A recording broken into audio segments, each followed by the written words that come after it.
ini merupakan salat malam bisa menjadikan orang semakin dekat kepada Allah. Ya, jadi nanti pada hari kiamat kan memang level-levelan ya Bapak Ibu nggih. Surga itu ya ada levelnya, makom ya ada levelnya, tempat ya ada levelnya. Kurbah, semakin orang dekat kepada Allah berarti nanti bisa dilihat, oh ini berarti orang yang banyak sholat malamnya.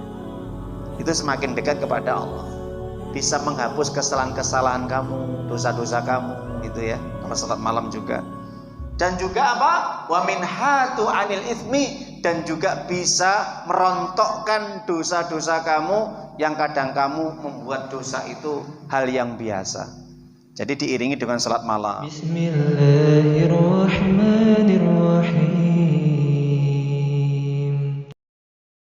Alhamdulillah, pada kesempatan yang berbahagia ini Allah mencurahkan berbagai nikmat yang tidak terhitung nilainya, terutama nikmat sehat, nikmat waktu, nikmat kita bisa bernapas, nikmat kita bisa berbicara, nikmat kita bisa melihat, nikmat kita bisa mendengar, nikmat kita bisa berjalan, atau nikmat kita untuk beraktivitas apapun, dan ini merupakan nikmat yang luar biasa, yang dimana kalau semuanya nikmat yang Allah berikan ini kita gunakan dalam rangka untuk melaksanakan ibadah taat kepada Allah Subhanahu wa taala, maka nikmat ini akan berbuah pahala yang besar di sisi Allah Subhanahu wa taala.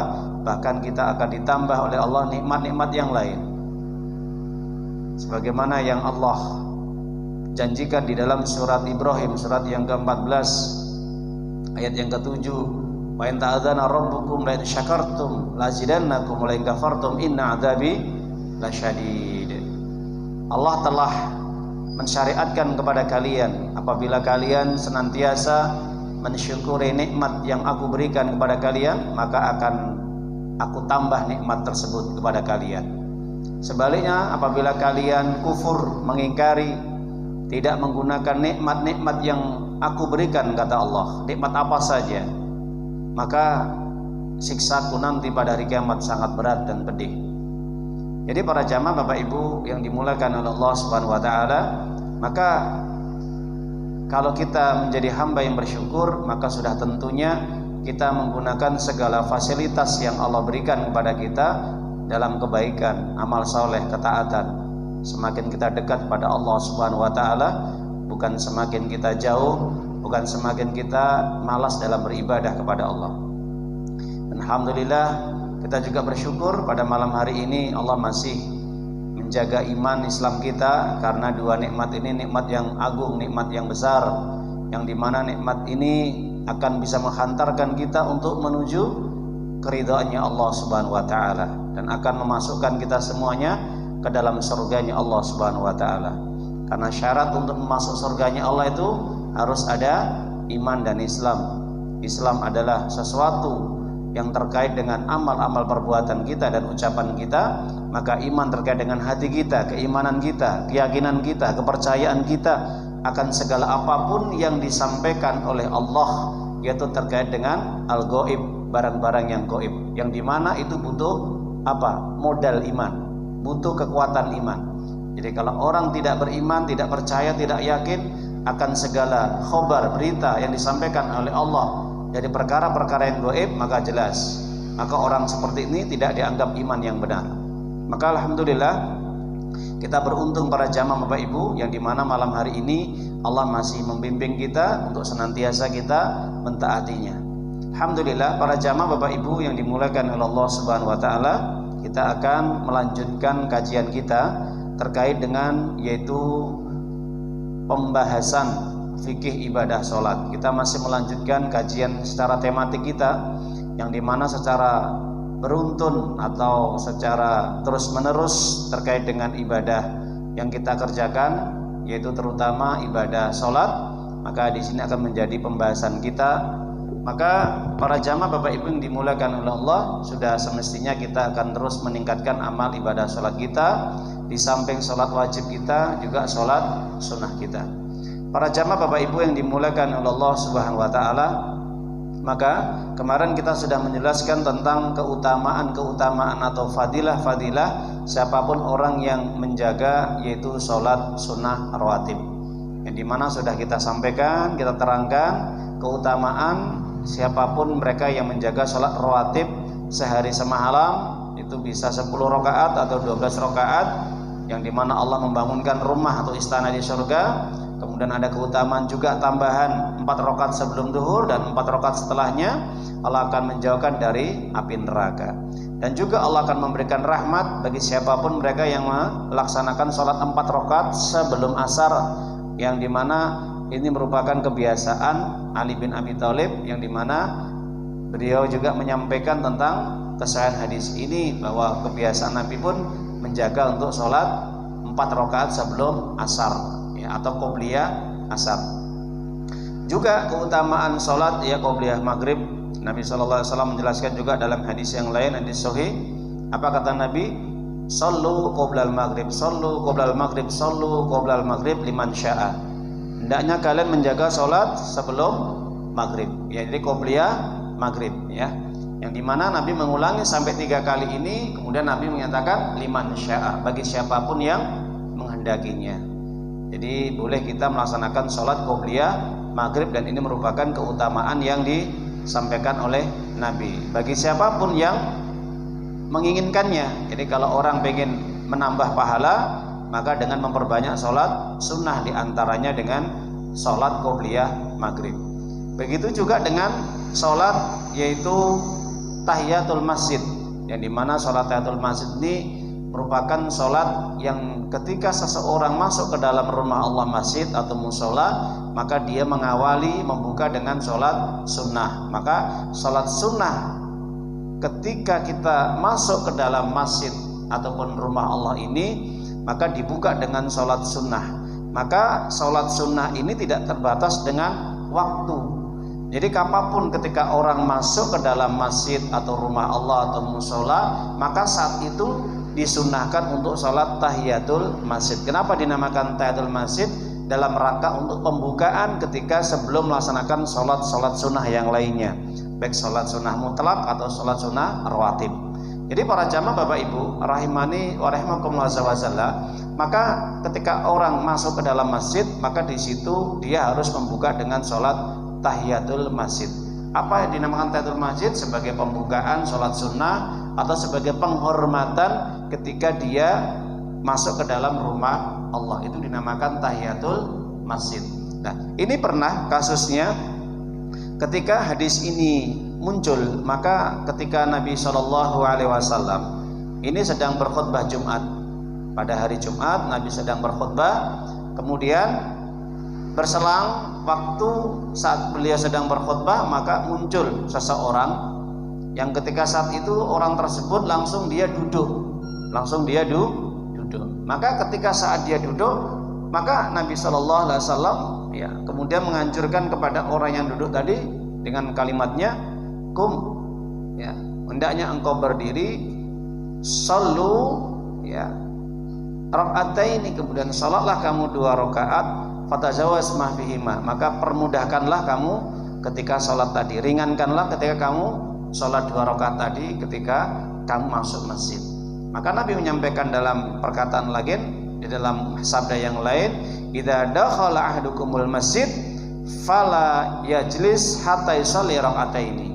Apabila di antara kalian memasuki masjid, maka jangan serta-merta dia langsung duduk.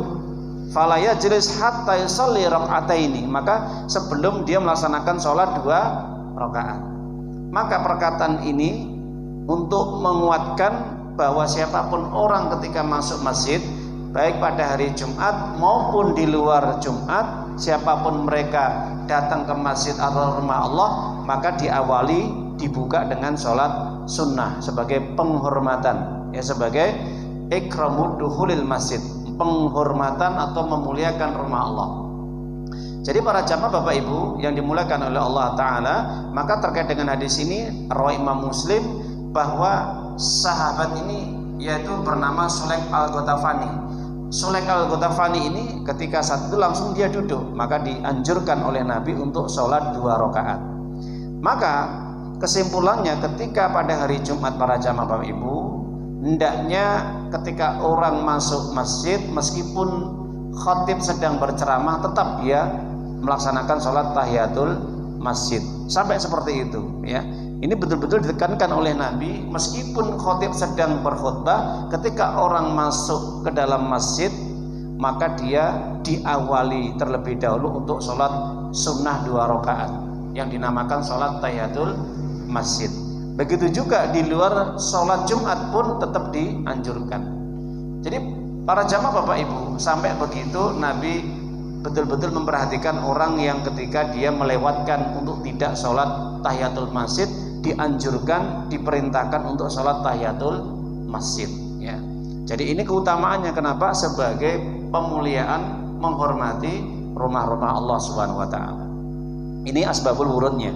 Kemudian juga keutamaan bagi siapapun mereka yang senantiasa untuk melaksanakan yaitu sholat wudhu atau sholat sunnah wudhu, yang dimana pernah kita sampaikan bahwa ketika orang setelah berwudhu bersuci maka dia boleh melaksanakan sholat 2 rakaat yaitu sholat sunnah wudhu. Hal ini didasarkan dalam hadis dari Bilal bin Rabah radhiyallahu ta'ala anhu, bahwasanya Rasulullah SAW pernah bersabda, ya Bilal ya, bahwa aku pernah mendengar suara ya, yaitu sandalmu ada di pinggiran surga. Maka saya pengen tahu kira-kira apa amalan yang senantiasa engkau lakukan sehingga sampai suara sandalmu saja terdengar, yaitu di pelataran surga atau di halaman surga. Maka Bilal bin Rabah mengatakan, ya Rasulullah, tidak satu amalan yang aku kerjakan yang senantiasa aku jaga, melainkan setiap aku berhadas kemudian aku ambil wudhu, setelah aku berwudhu kemudian aku melaksanakan sholat 2 rakaat. Setelah aku sholat 2 rakaat kemudian aku berdoa kepada Allah Subhanahu wa taala. Itu menjadi kebiasaan rutinitas diriku, setiap aku batal wudhu sholat, batal wudhu sholat, itu terus. Itu sholat sunnah wudhu. Makanya dari sinilah para jamaah Bapak Ibu, Bilal bin Rabah, seorang budak yang dimana dia ini mungkin kalau seandainya dijajarkan dengan sahabat-sahabat yang lain mungkin lebih mulia sahabat-sahabat Nabi yang lain. Tapi meskipun dia mantan budak yang dimerdekakan oleh Abu Bakar As-Siddiq radhiyallahu ta'ala anhu, kemudian menjadi orang merdeka dan menjadi orang muslim yang taat dan menjadi sahabat yang luar biasa. Kenapa semakin meningkat derajatnya? Karena amalan yang dilakukan Bilal bin Rabah ini belum tentu bisa diamalkan dengan sahabat-sahabat yang lain. Bahkan tidak hanya Bilal bin Rabah ini memiliki kemampuan semangat dalam beribadah sholat sunnah, bahkan sampai-sampai Bilal bin Rabah ini didapuk, diangkat menjadi seorang muadzin karena memiliki suara yang luar biasa lantangnya. Jadi muazzinnya Nabi ini ada 2, yaitu Bilal bin Rabah, yaitu mantan budak ini dari Ethiopia, kemudian juga termasuk Abdullah Ummi Maktum. Jadi Abdullah Ummi Maktum ini merupakan juga seorang tua yang buta, yang dimana dia memiliki suara yang luar biasa bagusnya. Abdullah Ummi Maktum ini termasuk ya orang yang semangat dalam beribadah salat berjamaah, karena pernah suatu ketika datang kepada Nabi SAW mengatakan, ya Rasulullah SAW, sesungguhnya ya aku ini orang yang buta, laisali ya, tidak ada orang yang menuntunku menuju masjid, yang dimana di jalan itu mungkin kadang ada binatang buas dan yang lainnya, gelap dan yang lainnya. Maka kira-kira ada nggak rukhsah keringanan supaya aku sholat di rumah? Jadi Abdullah Ummi Maktum ini minta kepada Nabi SAW, kira-kira ada nggak keringanan untuk sholat di rumah karena kondisi aku buta, tidak ada yang menuntun. Laisa qaidun ilal masjid, tidak ada qaid yang menuntun diriku ke masjid. Jadi oleh sebab itu Abdullah Ummi Maktum ini agar diberi keringanan oleh Nabi SAW sholat di rumah ya. Mungkin wajar saja kalau mungkin bukan Nabi, seorang ustadz biasa, atau ditanya saat itu, oh nggak apa-apa kamu udzur syar'i karena kondisi kamu buta, fisik kamu kondisi seperti ini. Tapi apa yang terjadi? Nabi langsung mengatakan, ketika Abdullah Ummi Maktum ini meninggalkan Nabi, jarak beberapa langkah meninggalkan Nabi, kemudian Nabi memanggilnya, wahai saudaraku, hal tasma'u bin nida, apa kamu dengar azan? Apa kata Abdullah bin Maktum? Qala na'am, betul, saya dengar azan. Saya masih dengar azan. Meskipun saya buta tapi saya masih dengar azan. Apa kata Nabi? Fa'ajib, maka datangilah panggilan Allah Subhanahu wa taala itu. Meskipun kamu buta, kan itu penglihatan kamu buta, tapi pendengaran kamu masih mendengar. Maka para jamaah Bapak Ibu, sampai Nabi tidak memberikan keringanan bagi orang tua yang buta, yaitu Abdullah bin Maktum. Saat itulah Nabi memberikan yaitu amanah untuk melaksanakan azan. Ketika Abdullah bin Maktum ini azan, memiliki suara yang bagus, maka dikasih jadwal untuk azan. Maka dari situlah beliau kemudian beradzan yaitu ketika salat subuh. Jadi para jamaah Bapak Ibu yang dimuliakan oleh Allah Subhanahu wa taala, begitulah karakter para sahabat Nabi. Hanya dia ini menjaga ibadah-ibadah sunnah bisa mengangkat derajat mereka yang luar biasa, ya. Maka kalau kita sebagai manusia biasa, bukan ulama, ya bukan nabi, bukan sahabat, bukan apa-apa, kalau seandainya kita ini masih malas-malasan untuk ibadah salat sunnah, maka bagaimana bisa mengangkat derajat kita yang lebih tinggi di sisi Allah Subhanahu wa taala. Dan itu belum tentu sholat wajib kita diterima oleh Allah Subhanahu wa taala. Kalau kita hanya mengandalkan sholat wajib tanpa kita menggenjot atau menambah menyemangat daripada ibadah sholat sunnah kita, yang akan ini bisa mengangkat derajat kita semakin lebih tinggi nanti di sisi Allah Subhanahu wa taala. Kemudian para jamaah Bapak Ibu, kita akan membahas pada kesempatan ini yaitu keutamaan orang yang senantiasa menjaga sholat malam, ya, sholat qiyamul lail atau sholat tahajud. Menjadi pembahasan sholat malam ini, masya Allah luar biasa ya. Kalau saya buka di dalam kitab-kitab para ulama, ya, kontemporer ataupun kitab-kitab klasik, maka di situ memang banyak penjelasan para ulama tentang keutamaan atau fadilah orang yang senantiasa menjaga sholat qiyamul lail atau sholat tahajudnya. Bahkan dari beberapa ayat menyebutkan tentang keutamaan orang yang melaksanakan sholat malam, ya. Sebagaimana kalau kita jelaskan satu persatu maka tidak akan cukup waktunya. Maka di sini saya jelaskan bagaimana keutamaan orang yang senantiasa melaksanakan sholat malam atau sholat tahajud, ya. Jadi bahkan Nabi menyatakan yang pertama keutamaan orang yang sholat malam ini, maka sholat malam ini adalah sholat di antara sholat sunnah yang paling utama. Di antara sholat sunnah yang paling utama adalah yaitu sholat tahajud atau qiyamul lail atau sholatul lail. Maka di dalam hadis rawi Imam Muslim dikatakan Rasulullah SAW bersabda, afdalu siyam ba'da Ramadan syahrullah al-muharram. Puasa yang paling utama setelah puasa Ramadan adalah yaitu syahrullah al-muharram, puasa Muharram. Wa afdalu sholatul ba'dal mafruḍah sholatul lail. Salat yang paling utama setelah salat wajib adalah salat malam. Ini para jamaah Bapak Ibu, di dalam hadis Imam Muslim ini, puasa yang paling utama setelah Ramadan puasa Muharram. Salat yang paling utama setelah salat wajib adalah salat malam.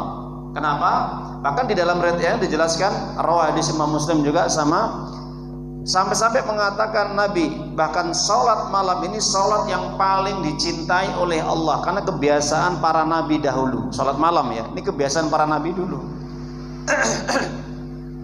Bahkan sampai-sampai dalam hadis ini mengkhususkan menceritakan bagaimana salatnya Nabi Daud alaihissalam.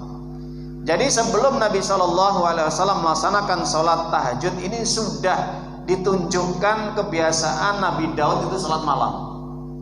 Nah, ketika Nabi Muhammad SAW ini disyariatkan, diperintahkan, difardukan sholat wajib, maka sholat lail ini menjadi sholat sunnah. Sebelum ada kewajiban untuk melaksanakan sholat wajib, Nabi terus melaksanakan sholat malam, melanjutkan kebiasaannya Nabi Daud alaihissalam. Kenapa? Karena jelaskan dalam riwayat sahih, rawi Imam Muslim katakan, as-salatu ahabu ilallah salatul Daud, wasiyam ahabu ilallah siyamu Daud, wa kana yaqumu nisfal lail. Jadi Nabi Daud itu membiasakan untuk apa? Berpuasa. Maka ada puasa Daud. Ini Bapak Ibu ya, ada puasa Daud.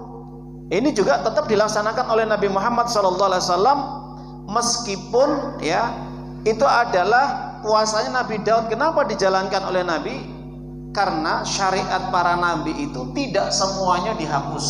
Masih ada yang dijalankan, yang berlaku dijalankan oleh umatnya Nabi Muhammad SAW sampai kita.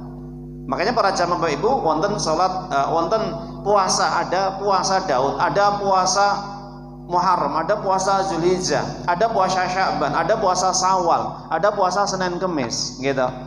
Itu sebenarnya di antara puasa-puasa sunnah itu adalah puasanya para nabi dulu. Puasa Muharram puasanya Nabi Musa alaihissalam, puasa Zulhijjah puasa Nabi Ibrahim alaihissalam, puasa Nabi Nuh 1 bulan 3 hari sekali setiap tanggal 13, 14, 15. 1 bulan 3 hari, ya, pertengahan bulan Hijriah. Itu puasa Nabi Nuh alaihissalam. Ada puasa Daud alaihissalam. Puasa tidak, puasa tidak, puasa tidak, gitu. Yaitu yuftiru yauman wa yasumu yauman, berbuka sehari besok puasa, berbuka sehari besok puasa. Ya, ini merupakan puasanya Nabi Daud alaihissalam. Nah, terus dijalankan oleh Nabi Muhammad SAW, tetap terus dijalankan. Jadi para jamaah Bapak Ibu, di samping Nabi juga punya rekomendasi puasa sunnah sendiri, yaitu puasa Senin Kemis. Ini memang puasanya beliau sendiri. Yaumul Isnin inni wulidtu, hari Senin aku dilahirkan. Wa yaumul Khamis yu'radul a'mal, amal itu diangkat ke langit. Itu hari Kamis. Makanya disitulah dianjurkan untuk puasa Senin Kemis. Itu sunnah Nabi. Senin Kemis ini memang puasa Nabi. Puasa Zulhijjah, puasa Nabi Ibrahim. Puasa Muharram, puasa Nabi Musa alaihissalam. Puasa Nabi Daud, ya ini tadi yuftiru yauman wa yusumu yauman. Puasa tidak terus, itu Nabi Daud. Dan juga salah satu ayam fi syahr, 3 hari berturut-turut tanggal 13, 14, 15 dalam setiap bulan itu puasa Nabi Nuh alaihissalam. Nah, semua puasa-puasa sunnah ini dijalankan oleh Nabi dan disampaikan kepada umat sampai kita. Jadi para jamaah Bapak Ibu, maka begitu mulianya itu Islam. Jadi para nabi dulu puasa, punya kewajiban puasa. Nah, setelah Nabi SAW diberi kewajiban khusus puasa Ramadan, maka semua puasa tadi menjadi sunnah. Nah itu. Jadi para jamaah Bapak Ibu, kalau semuanya diwajibkan, mampu nggak kita? Jelas kita nggak mampu ya. Baik itu sholat sunnah jadi wajib ataupun puasa sunnah jadi wajib, kita nggak mampu. Maka diberi kita yaitu kelonggaran oleh Allah, ya sudah, yang wajib puasa 1 bulan penuh di dalam Ramadan tadi, yang lainnya sunnah, dijalankan monggo, tidak monggo silahkan. Begitu juga sholat dalam 1 hari 5 waktu, cukup 5 waktu saja. Coba kalau seandainya sholat itu diwajibkan, ada sholat sunnah, ya, sholat malam, sholatnya Nabi Daud, kemudian ada sholat duha, itu semuanya diwajibkan. Kalau saatnya diwajibkan, apa yang terjadi? Kita nggak mampu. Apalagi sholat Nabi Musa alaihissalam dalam 1 hari 50 waktu. Gitu para jamaah Bapak Ibu. Kita kembali kepada keutamaan. Jadi orang yang menjaga sholat malam itu, maka jelas mereka mendapatkan kecintaan dari Allah SWT karena mengikuti tradisi Nabi Daud alaihissalam. Karena tidak ada sholat yang paling utama setelah sholat wajib adalah sholat malam. Dan juga sholat malam kata Nabi tadi adalah sebaik-baik sholat setelah sholat wajib. Menimbulkan kecintaan dari Allah sebaik-baik sholat setelah sholat wajib. Bahkan orang yang sholat malam ini sampai-sampai Allah jadikan derajat yang paling mulia di sisi Allah SWT. Jadi orang-orang yang kebiasaan sholat malam itu ya, itu sampai diturunkan ayat Allah SWT di dalam surat Isra. Surat Al-Isra surat 17 ayat yang ke-78. Apa kata Allah? Wa minal laili fatahajjat bihi nafilatan lak asa ayyab'atsaka rabbuka maqaman mahmuda. Adapun sebagian malam, maka hendaknya kamu jalankan sholat malam, itu sholat tahajud. Karena apa? Karena sholat malam, sholat tahajud itu merupakan sholat yang saat itu dihadiri para malaikat dan juga merupakan tempat yang terpuji, tempat yang bisa membuat kamu mulia di sisi Allah SWT. Bahkan ketika ayat ini diturunkan, para jamaah Bapak Ibu yang dimuliakan oleh Allah, sampai-sampai Imam Bukhari, seorang ulama besar, pakarnya ahli hadis, yang paling top skor menghafalkan hadis, kurang lebih 300.000 hadis. Imam Bukhari di dalam sahihnya dia membuat satu bab keutamaan orang yang menjalankan sholat malam. Diriwayatkan dalam hadis, satu ketika dalam hadis ini diterangkan oleh Imam Bukhari, riwayat dari Abdullah bin Umar atau putra dari Umar bin Khattab radhiyallahu anhu. Ibnu Umar ini pernah menyampaikan kebiasaan hari-harinya Nabi itu kadang-kala didatangi seseorang untuk menyampaikan mimpi-mimpi mereka kepada Nabi. Bagaimana ya Rasulullah, mimpi saya ini ya, menurut panjenengan. Suatu hari aku bermimpi. Ketika aku bermimpi, aku didatangi oleh 2 malaikat. Kemudian aku dibawa oleh 2 malaikat tadi ke dalam neraka. Ketika aku dibawa oleh kedua malaikat ke dalam neraka, aku lihat neraka itu bentuknya itu di situ banyak sumur-sumur ya, yang dimana di situ ditatalah bata-bata atau batu-batu tadi besar-besar. Kemudian di antara ujung keduanya itu yaitu ada bentuk seperti setan, tanduk setan. Nah itu. Kemudian saat itulah aku melihat seseorang yang aku kenal. Kemudian aku berdoa, ya Allah, semoga aku tidak termasuk golongan mereka. Kemudian saat itulah aku dibawa ke tempat yang lain. Maka saat itulah ketika aku menceritakan masalah ini kepada Hafsah, maka Hafsah cerita kepada Nabi Muhammad SAW bahwa diceritakan ada orang-orang yang muka mereka berseri-seri. Kemudian saat itulah aku pengen bertanya, siapa mereka? Punya tempat tinggal yang mulia, terpuji di sisi Allah Subhanahu wa taala, dengan wajah-wajah mereka yang luar biasa begitu cemerlang dan bercahaya. Kemudian ketika aku tanyakan kepada Hafsah, istri Nabi sallallahu alaihi wasallam, kemudian Hafsah radhiyallahu anha ini bertanya kepada Nabi. Maka Nabi mengatakan, "Ni'ma rajul Abdullah wa kana yaqumu minal lail." Sebaik-baik laki-laki adalah Abdullah. Langsung disinggung. Sebaik-baik laki-laki adalah Abdullah apabila dia mau salat malam. Maka saat itulah Abdullah bin Umar radhiyallahu anhu, putra Umar bin Khattab, ketika mendapatkan informasi tentang ujian Nabi kepada dirinya, langsung dia salat malam terus sampai dia meninggal dunia.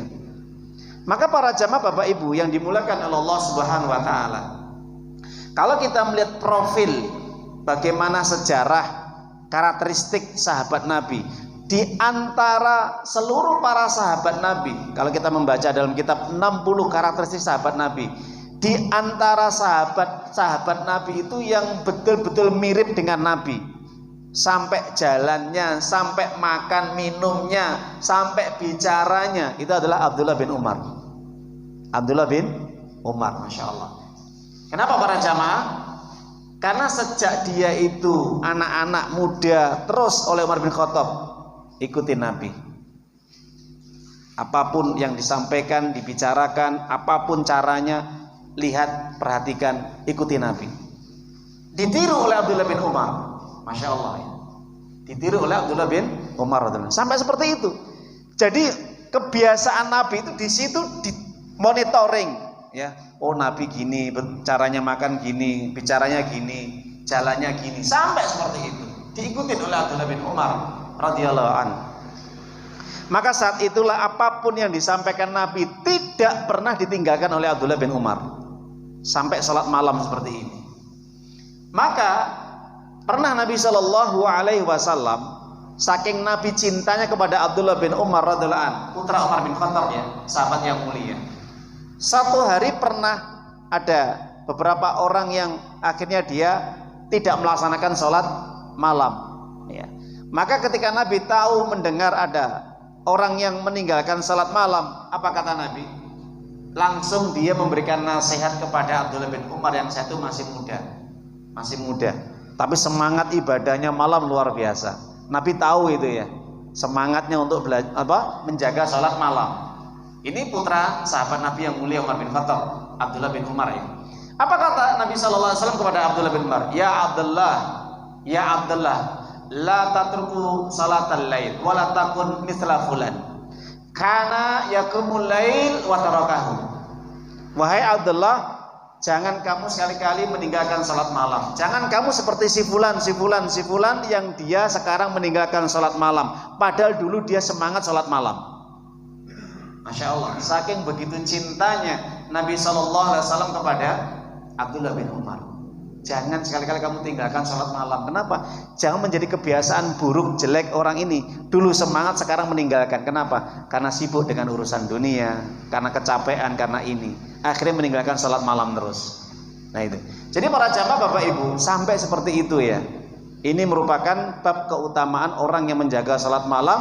Maka disitulah mendapat tempat yang terpuji.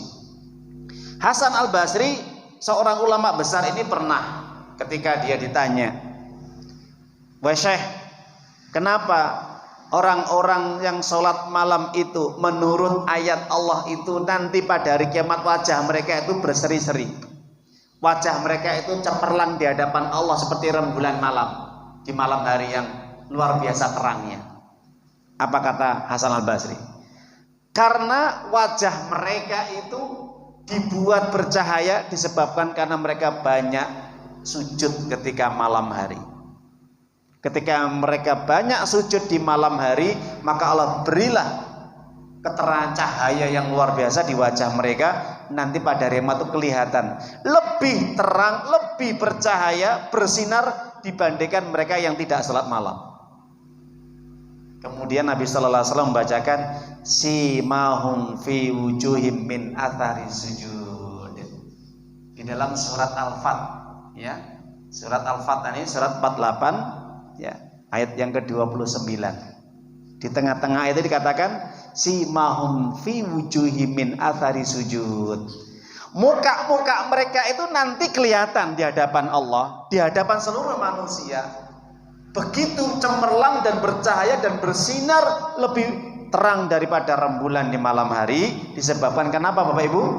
Min athari sujud, disebabkan bekas sujud-sujud mereka di malam hari ketika orang sedang enak tidur. Masya Allah ya. Jadi kelihatan nanti ada rombongan seperti rembulan itu wajah mereka itu. Itu kata Hasan Al-Basri, mereka orang yang banyak sujud. Bekas sujudnya itu membuat mereka cemerlang wajah mereka di hadapan Allah Subhanahu wa taala. Kemudian keutamaan orang yang senantiasa menjaga yaitu sholat malamnya, maka orang yang seperti ini membiasakan tradisi orang-orang soleh. Ya, jadi orang-orang soleh itu bukan hanya sahabat ya, orang-orang soleh terdahulu, umat-umat terdahulu, mulai zamannya Nabi Nuh, zamannya Nabi Musa, zamannya mungkin Nabi Isa, mungkin juga zamannya Luqman. Ada kan surah Luqman ya. Itu orang-orang soleh yang disebutkan dalam Al-Quran. Para jamaah Bapak Ibu, sampai-sampai Nabi itu menghimbau kepada para sahabatnya, sebisa mungkin kalau bisa jaga sholat malam. Kenapa? Alaikum bi qiyamil lail fa innahu da'bus sholihin. Hendaknya engkau jaga sholat malam. Kenapa? Karena sholat malam itu merupakan kebiasaan tradisi orang-orang soleh qablakum sebelum kalian. Kenapa di situ kok menggunakan kalimat dakbun? Dakbun itu dalam bahasa Arabnya adalah konotasinya adalah yaitu adatun, kebiasaan. Jadi kebiasaan orang-orang terdahulu itu membiasakan untuk sholat malam. Kenapa? Untuk menjaga keimanan mereka. Jadi orang-orang soleh terdahulu itu kalau dia tidak sholat malam, Bapak Ibu nyun sewu ya, itu biasa dia sedang berbuat dosa. Berdasarkan hadis ini, maka para ulama hadis mengatakan kebiasaan orang-orang soleh mereka sholat malam. Seandainya mereka meninggalkan sholat malam, itu imannya sedang futur, turun. Ketika iman sedang futur, ini tandanya apa? Tandanya ketika mereka ini berbuat dosa menjadi penghalang mereka untuk bisa sholat malam. Nah itu artinya ketika orang masih senang berbuat dosa, maka kadang-kadang sulit untuk menegakkan sholat malam, itu berat. Itu kalau orang masih senang berdosa. Nah itu ya Bapak Ibu, makanya dinamakan da'bus sholihin, kebiasaan orang-orang soleh. Bahkan Nabi menerangkan wa huwa qurbatun ila rabbikum, wa huwa qurbatun ila rabbikum. Ini merupakan sholat malam bisa menjadikan orang semakin dekat kepada Allah. Ya, Jadi nanti pada hari kiamat kan memang level-levelan ya Bapak Ibu nggih. Surga itu ya ada levelnya, makom ya ada levelnya, tempat ya ada levelnya. Kurbah, semakin orang dekat kepada Allah berarti nanti bisa dilihat, oh ini berarti orang yang banyak sholat malamnya. Itu semakin dekat kepada Allah. Nah itu. Bukan hanya itu kata Nabi sallallahu alaihi wasallam, wa mukaffiratun lisaiat, bisa menghapus kesalahan-kesalahan kamu, dosa-dosa kamu itu ya, kalau sholat malam juga. Dan juga apa? Wa minhatu anil itsmi, dan juga bisa merontokkan dosa-dosa kamu yang kadang kamu membuat dosa itu hal yang biasa. Jadi diiringi dengan sholat malam ya. Jadi Bapak Ibu, para jamaah yang dimuliakan oleh Allah, itu keutamaan yang selanjutnya. Dan juga ada keutamaan orang-orang yang senantiasa menjaga sholat malam itu, mereka adalah orang-orang yang takut kepada Allah Subhanahu wa taala. Orang-orang yang takut ya. Ini bisa kita lihat di dalam Al-Qur'an, kalau penjenengan buka, maka Allah Subhanahu wa taala menjelaskan di dalam surat As-Sajdah, surat yang ke-32 ayat 16. Apa kata Allah? Tatajafa junubum anil madaji yad'una rabbam khaufa wa tama'a wa mimma razaqnahum yunfikun. Orang yang senantiasa menjaga salat malam, ini mereka adalah orang-orang yang lambungnya jauh dari tempat tidurnya. Artinya lambung mereka jauh dari tempat tidur itu sedikit sekali mereka tidur. Banyak salat malamnya daripada tidur mereka. Lah, orang seperti ini dia senantiasa takut kepada Allah kalau dia ini menjadi orang yang celaka binasa nanti di neraka. Maka mereka berusaha untuk mendekatkan diri kepada Allah dengan salat malam. Bisa jadi mereka siangnya banyak dosa, maka malam harinya mereka mendekat kepada Allah, minta ampun, istighfar, taubat, dan mereka berinfak. Jadi Bapak Ibu, orang yang salat malam itu pasti dia orang yang gemar berinfak, senang rajin untuk bersedekah, tidak kikir, tidak melirit. Ini orang yang kelihatan tanda-tanda orang yang suka salat malam ya, bersedekah, berinfak di jalan Allah Subhanahu wa taala. Kemudian para jamaah Bapak Ibu yang dimuliakan oleh Allah Subhanahu wa taala, orang yang salat malam itu biasanya lebih tenang, lebih khusyuk, lebih tumakninah ya. Betul ya. Makanya sampai Allah katakan inna nasya'atal laili yashaddu wa ta'awwaq wa muqila di dalam surat Al-Muzammil. Orang yang salat malam itu lebih enak bacaannya, lebih tenang, kemudian lebih bisa membuat hati itu nyaman, tenang, khusyuk, dan bacaan satu itu lebih indah apabila didengar.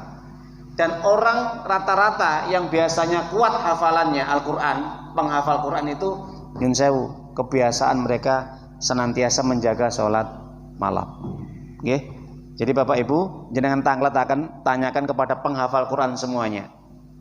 Kalau mereka melalaikan sholat malam, biasanya nanti banyak sering hafalannya yang lupa. Seperti kulomnya sami. Yang sudah tua-tua ini kan sulit untuk menghafal ya. Kadang hafal, kadang lupa, banyak lupanya ya. Nah itu. Tapi insya Allah, kalau seandainya kita hafal satu surat saja, kita jaga, kita gunakan untuk sholat malam, itu terus diulang-ulang, mancep nanti. Betul. Tapi kalau satu surat, meskipun surat yang pendek, ya toh, kalau kita tidak mengulang-ulang, lupa enggak? Kadang lupa. Ya, kadang lupa para jamaah Bapak Ibu. Kenapa? Itulah dinamakan al-insan. Apa al-insan? Yusama nasya. Karena orang suka lupa dinamakan insan. Diambil bahasa Arab nasya yansa al-insan. Insanun itu lupa, manusia yang mudah lupa. Makanya kita ini mudah lupa. Nah itu. Jadi para jamaah Bapak Ibu, semoga ini bisa memberikan manfaat yang besar kepada kita semuanya tentang keutamaan-keutamaan orang yang menjalankan sholat malam. Dan mudah-mudahan insya Allah Allah mudahkan kita, nggih Bapak Ibu, agar kita senantiasa bisa menjalankan sholat qiyamul lail tahajud, agar kita mendapatkan tempat yang terpuji, ya, menjadikan wajah kita ini cerah, cemerlang, bersinar, agar kita punya kedudukan yang tinggi nanti di sisi Allah, menghapus dosa-dosa kita, dan kita bisa memberikan contoh ya, atau kita melanjutkan tradisi kebiasaan orang-orang soleh terdahulu. Dan insya Allah ini mudah-mudahan bisa menjadi pemberat amal kebaikan kita nanti pada hari kiamat kelak. Amin ya rabbal alamin. Semoga bermanfaat yang kita sampaikan pada malam hari ini. Kita tutup dengan bacaan hamdalah. Alhamdulillahirabbil alamin. Subhanaka Allahumma wa bihamdika asyhadu an la ilaha illa anta astaghfiruka wa atubu ilaik. Assalamualaikum warahmatullahi wabarakatuh. Ayyuhalladzina amanu ittaqullaha haqqa tuqatih wa la tamutunna illa wa